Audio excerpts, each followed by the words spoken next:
இப்ப வருணும் ஹாஸ்பிடல்ல இருக்க எக்ஸ் கேர்ள் ஃபிரெண்ட் பாக்கிறதுக்காக போறான். ஒரு டாக்டரா இருந்துட்டு நீ ஏன் வாடகை தாயா இருக்க ஒத்துக்கிட்டேன்னு சொல்லிட்டு கேக்குறான். காலேஜ் டேஸ்ல நம்ம 2 பேரும் லவ் பண்ணும்போது நான் உன்னை ஏமாத்திட்டேன். ஆக்சுவலா என்ன நடந்துருக்குன்னா இவங்க 2 பேரும் லவ் பண்ணும்போது வருண் அடிக்கடி கல்யாணம் பண்ணிக்கலாம்னு சொல்லிட்டு கேட்டுட்டே இருப்பான். ஆனா ராகா எனக்கு கல்யாணத்துல எல்லாம் இன்ட்ரெஸ்ட் இல்லன்னு சொல்லிடுவா. இதனால இவனும் மனசோட போய் ஃபாரின் போய் படிக்கலாம்னு சொல்லிட்டு கிளம்பும் போது பார்த்தா ராகா பிரெக்னெண்டா இருக்கான்றது தெரிய வந்திருக்கும். இவனுக்கு ஒரு பக்கம் ஷாக்கா இருந்தாலும் இன்னொரு பக்கம் ரொம்ப சந்தோஷப்படுறான். உடனே போயிட்டு மேரேஜ் ரிங் ஒன்னு வாங்கிட்டு ராகா வீட்டுக்கே போய் ரொம்ப சந்தோஷமா நம்ம 2 பேரும் மேரேஜ் பண்ணிக்கலாம்னு சொல்லிட்டு கேட்டிருப்பான். இவனுக்கு மேரேஜ் குழந்தை பெற்றதெல்லாம் பிடிக்காதுன்றதால வயித்துல வளர்ந்த குழந்தைய அபார்ஷன் பண்ணிருப்பா. இது தெரிஞ்சுக்கிறவன் பயங்கரமா வருத்தப்படுறான். அன்னைக்கு கோவத்துல அந்த பொண்ணை விட்டு வந்தவன் அதுக்கப்புறம் அந்த பொண்ணோட முகத்தை கூட பாத்துருக்க மாட்டான். அவ பண்ணது தப்புன்னு அதுக்கப்புறம் தான் தெரிஞ்சிருக்கும். 5 வருஷமா அது குற்ற உணர்ச்சியிலே வாழ்ந்திருப்பா. அதனால தான் உனக்கு வாடகை தாயா இருக்க ஒத்துக்கிட்டேன்னு சொல்லிட்டு சொல்றா. அது மட்டும் இல்லாம இன்னொரு பக்கம் அஞ்சலியும் பயங்கரமா வருத்தப்படுறா. அவளுக்காகவும் தான் நான் இந்த மாதிரி ஒரு முடிவு எடுத்தேன்னு சொல்லிட்டு சொல்றா. இப்ப அஞ்சலி கிட்ட வருண் இந்த ட்ரீட்மெண்ட்க்கு ஓகேன்னு சொல்லிட்டு சொல்லிடுவான். இப்ப ட்ரீட்மெண்ட் ஸ்டார்ட் பண்ணிட்டாங்க. ப்ரொசீஜர் எல்லாமே முடிஞ்சிருது. இப்ப ராகா கிட்ட அஞ்சலியோ இந்த 9 மாசமா இந்த வீட்லயே தங்கிக்க உன்னை நல்லபடியா பாத்துக்கிறேன்னு சொல்லிட்டு இப்ப வீட்டுக்கே கூட்டு வந்துட்டா. இப்ப கொஞ்ச நாள்லயே இப்ப ராகா பிரெக்னெண்டா இருக்குன்றது கன்ஃபார்ம் பண்ணிட்டாங்க.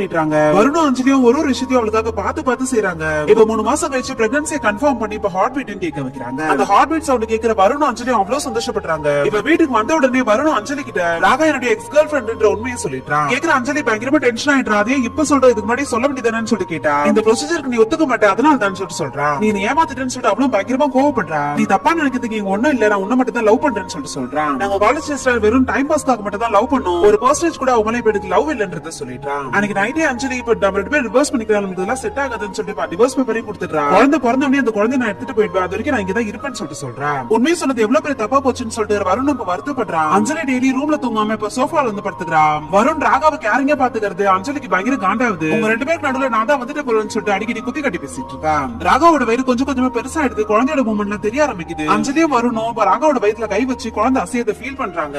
அதை ஃபீல் பண்ணதுல இருந்து வருணுக்கு ஒரு மாதிரி இருக்கும். அதனால ராகா கை பிடிச்சு பேசிட்டு இருக்கான். இது அஞ்சலியும் பாத்துட்டு அதனால கோச்சிட்டு வீட்டை விட்டு போலான்னு சொல்லிட்டு பாக்கும்போது வருண் ரிலேட்டிவ்ஸ் எல்லாம் கூப்பிட்டு சீமந்த ஃபங்க்ஷனுக்கு ரெடி பண்ணிருப்பான். ரிலேட்டிவ்ஸ் கிட்ட எல்லாம் அஞ்சலி வருணோட உடம்புல தான் பிரச்சனை இருக்குன்னு சொல்லிட்டு சொல்லிருப்பா. இதனால வருண் கிட்ட தான் எல்லாரும் குறை இருக்குன்னு சொல்லிட்டு நினைக்கிறாங்க. ஆனா வருண் இதுல பெருசாவே எடுத்துக்காம அஞ்சலிக்காக தானே சொல்லிட்டு விட்டுறான். இப்ப எல்லாரும் 2 பேருக்குமே நலங்கு வச்சிட்டு இருக்காங்க. வருணும் ஒரே டைம்ல 2 பேருக்குமே இப்ப நலங்கு வைக்கிறான். இவங்க 2 பேரும் டிவோர்ஸ் பண்ணி பிரிய போறாங்க தெரிஞ்சுக்கிற ராகாவும் வருண் ரொம்ப நல்லவன் புரிய வைக்கிறதுக்காக இவங்க லவ் பண்ணும்போது இவ பிரெக்னென்ட் ஆனதையும் இவ அபார்ஷன் பண்ணதையும் சொல்லிடுறா. இது கேக்குற அஞ்சலி இன்னும் பயங்கரமா கோவப்பட்டு அங்க கோச்சுக்கிட்டு போயிடுறா. இப்ப ராகாக்கு டெலிவரி பெயின் வந்து வருண் ஹாஸ்பிட்டல் கூட்டு போய் சேர்க்கிறான். குழந்தை நாள் அப்படியே பிறந்துட்டு இப்ப வருண் இந்த குழந்தைய கையில வாங்குறான். பார்த்தா அஞ்சலி அந்த இடத்துக்கு வந்துட்டா. ஆக்சுவலா என்ன நடந்திருக்குன்னா அஞ்சலியோட பாட்டி அஞ்சலி கிட்ட எல்லா ஆம்பளைங்களும் உண்மையை மறக்கணும்னு தான் பாப்பாங்க. உன் புருஷன் உன்கிட்ட உண்மையா இருக்கணும்னு சொல்லிட்டு நினைக்கிறான். உனக்கு இருக்கிற குறைய மறைச்சு அவனுக்கு இருக்க மாதிரி காமிச்சுக்கிட்டான். எல்லாம் உனக்காக தான் சொல்லிட்டு புரிய வைக்கிறாங்க. கடைசியில அஞ்சலியை வருண் சேர்ந்து அந்த குழந்தைய நல்லபடியா வளர்க்க ஆரம்பிச்சுட்டாங்க. இன்னொரு பக்கம் ராகா இவங்களோட ஸ்டோரியை ஒரு கதையா எழுதி அதை பப்ளிஷ் பண்ணிடுறா.